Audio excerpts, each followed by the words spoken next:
મિત્રો સાથે મળીને કોઈ બિઝનેસ શરૂ કરવાનો વિચાર કેટલો જોરદાર લાગે નહીં?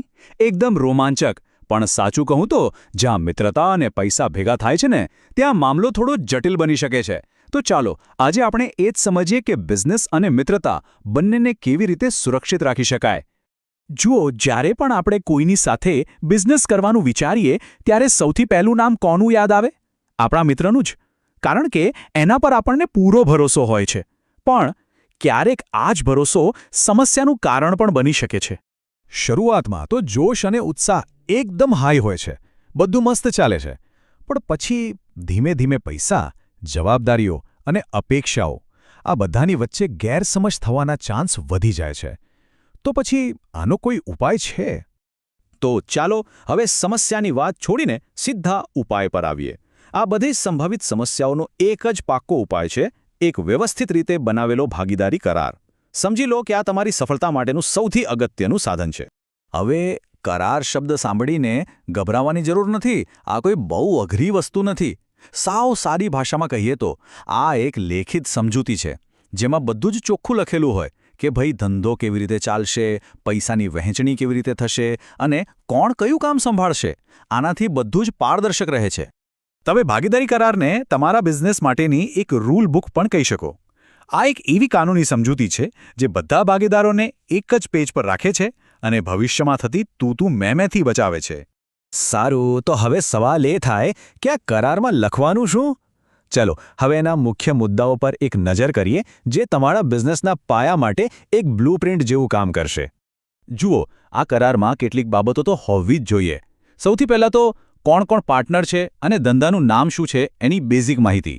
પછી સૌથી અગત્યની વાત, પૈસા, કોણ કેટલું રોકાણ કરશે, આ સ્પષ્ટ હોવું ખૂબ જરૂરી છે. પછી આવે છે નફા નુકસાનની વહેંચણી. અને હા, દરેકની જવાબદારી શું હશે એ પણ લખેલું હોવું જોઈએ, જેથી કોઈ કન્ફ્યુઝન જ ના રહે. અને છેલ્લે બે સૌથી મહત્વના મુદ્દા. જો કોઈને ભાગીદારીમાંથી છૂટા પડવું હોય તો શું પ્રક્રિયા હશે, અને જો કોઈ વિવાદ થાય તો એનું નિવારણ કેવી રીતે લાવવામાં આવશે.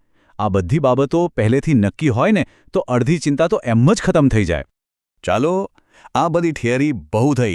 હવે એકદમ પ્રેક્ટિકલ અને સરળ ઉદાહરણથી સમજીએ, એટલે આખી વાત મગજમાં બરાબર બેસી જાય.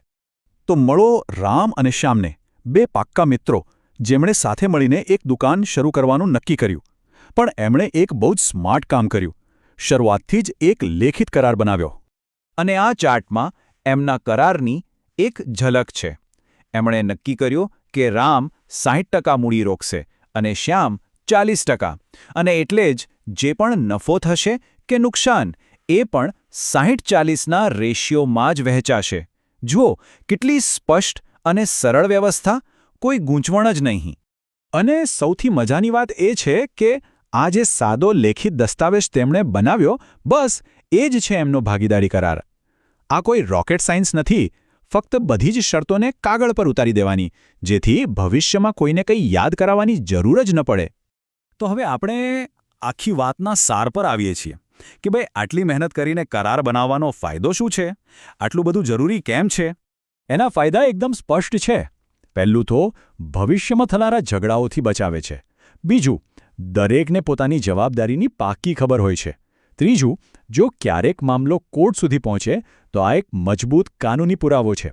અને સૌથી અગત્યનું, આનાથી ધંધો તો સુરક્ષિત રહે જ છે, પણ મિત્રતા પણ સચવાઈ જાય છે.